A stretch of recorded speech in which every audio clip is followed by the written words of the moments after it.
नीतीश कुमार जी हो, चंद्रबाबू नायडू जी हो, चिराग पासवान जी हो, जयंत चौधरी जी हो, देवे गौड़ा जी हो, जीतन राम मांझी जी हो, सबको समझना पड़ेगा कि जब जंगल में आग लगती है तो न वो बरगद बचते हैं जो हवा को आंधी में तब्दील करते हैं, न वो बांस बचते हैं जो आपसी रगड़ से चिंगारी पैदा करते हैं।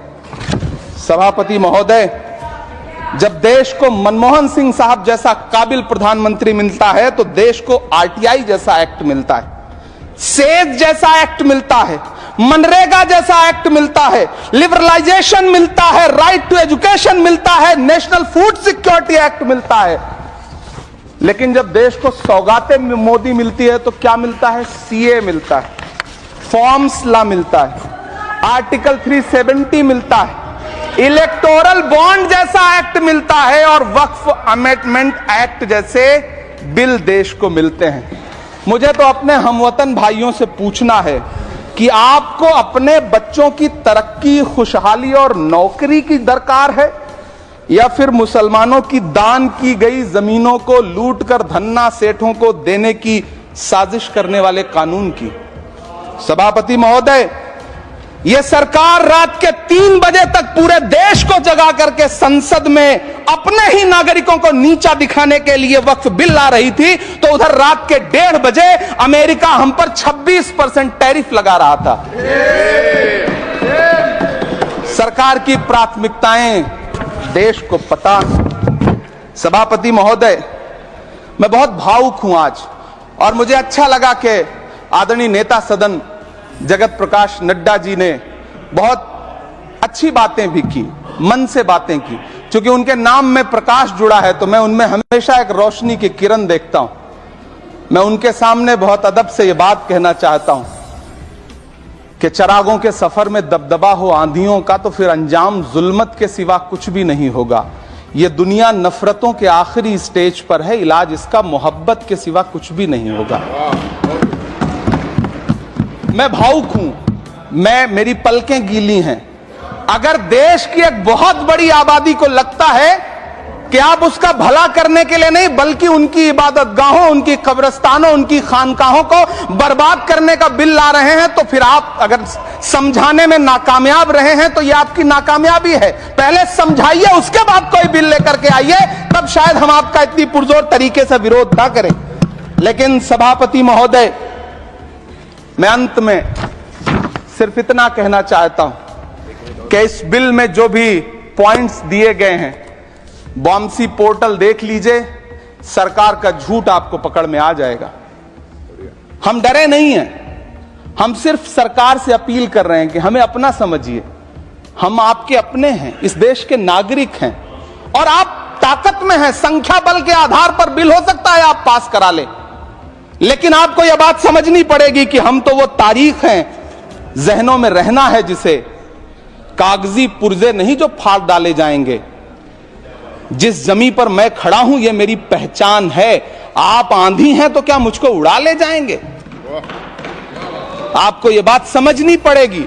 आपको अगर इतना विपक्ष की तरफ से पहले जेपीसी में इतने सारे पॉइंट्स आए और उसके बाद कल से लोकसभा में और राज्यसभा में सुझाव आप सुनने को तैयार नहीं है, लोगों की शंका को दूर करने के बारे में आप बिल्कुल सोच नहीं रहे, बस आप कह रहे हैं यह बिल उम्मीद की नई किरण है। नहीं साहब, इसे भले किरण जी लेके आए हैं, लेकिन ये उम्मीद की नहीं बल्कि नाउम्मीदी की किरण है। और इस देश की एक बहुत बड़ी आबादी इस बात से खदशे में है, शक में है कि आप सीधे उनकी जमीनों को लूट करके धन्ना सेठों को बेचना चाहते हैं। मेरी अब भी आपसे अपील है कि इस बिल को वापस लीजिए। यह बिल कहीं से आपके अपने नागरिकों के लिए अच्छा नहीं है। यह बिल सिर्फ इस देश के मुसलमानों को नीचा दिखाने का और अपने एक ऐसे मतदाता वर्ग को खुश करने का बिल है जिनको इस बिल के पास हो जाने से कुछ मिलेगा भी नहीं। लेकिन आप एक नैरेटिव देना चाहते हैं, एक मैसेज देना चाहते हैं। मेरी आपसे अपील है कि कृपया ये जो सबका साथ सबका विकास का नारा है, इस नारे को रत्ती भर तो चरित्रार्थ कर दीजिए। हम ही को कातिल कहेगी दुनिया, हमारा ही कत्लेआम होगा। हम ही कुएं खोदते फिरेंगे, हम ही पे पानी हराम होगा। सभापति महोदय, सन 1947 में दिल्ली की जामा मस्जिद की तारीखी सीढ़ियों पर खड़े होकर के भारत रत्न मौलाना अबुल कलाम आजाद साहब ने कहा था कि मुसलमानों कहां जा रहे हो, यह है तुम्हारा मुल्क, यहां तुम्हारे आबाओ अजदाद की कब्रें हैं। उस वक्त मौलाना आजाद की ये सदाएं सुन करके लोगों ने अपने सरों की गठरियां उतार करके रख दी थी। आज उसी दिल्ली में मौजूद देश की संसद में एक बिल आया है जो हमसे उसी जामा मस्जिद की सीढ़ियों के सबूत मांगेगा, जो उन्हीं सीढ़ियों के पास अपनी कब्र में सोए हुए मौलाना आजाद को फिर से कब्र से सदा देनी पड़ेगी कि ये जो कब्र है वो मेरी कब्र है, ये किसी सरकार की जागीर नहीं है। सभापति महोदय, मैं जहां खड़ा हूं इसी संसद भवन के सामने सड़क के उस पार अपनी कब्र में सोए हुए भारत के पूर्व राष्ट्रपति फखरुद्दीन अली अहमद की कब्र है। शायद अब उस कब्र से भी सदाएं आए कि यह कब्र मेरी कब्र है, यह सरकार की जागीर नहीं है।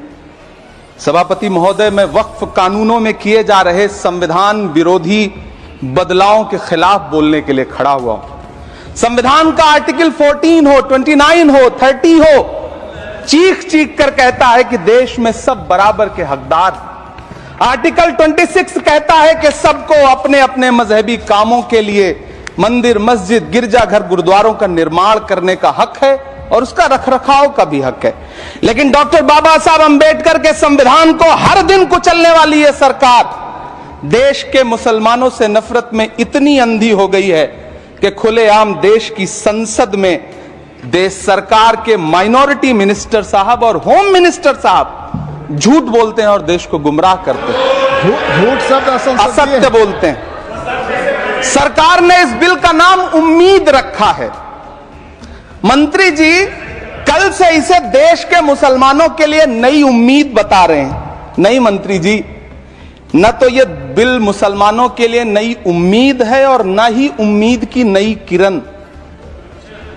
सभापति महोदय, भाजपा ने पूरे देश में वक्फ के नाम पर कई सारे झूठ फैलाए हैं। आइए आज उनकी सच्चाई पर बात करते हैं। वक्फ ट्रिब्यूनल को ऐसे बताया जाता है जैसे वक्फ ट्रिब्यूनल कोई मजहबी खाप पंचायत हो। सभापति महोदय, जबकि सच्चाई यह है कि वक्फ ट्रिब्यूनल भी तो सरकारी न्यायिक विभाग है जिसमें सरकार द्वारा नियुक्त जज होते हैं, जिसमें प्रशासनिक अधिकारी होते हैं, कहीं ऊपर से थोड़ी आ गए। सभापति महोदय, देश के गृह मंत्री जी ने इसी सदन में कहा कि वक्फ ट्रिब्यूनल के फैसले के खिलाफ कोई कोर्ट नहीं जा सकता, जबकि सच यह है कि वक्फ एक्ट 1995 की धारा 83(9) के तहत हाई कोर्ट वक्फ ट्रिब्यूनल के फैसले की न सिर्फ समीक्षा कर सकता है बल्कि उसे बदल भी सकता है। सच तो यह है कि वक्फ बोर्ड खुद अपनी जमीनों के लिए कई सारी कोर्ट में मुकदमे लड़ रहा है। चैनल के साथ जुड़ने के लिए सब्सक्राइब करें और बेल नोटिफिकेशन दबाना ना भूलें।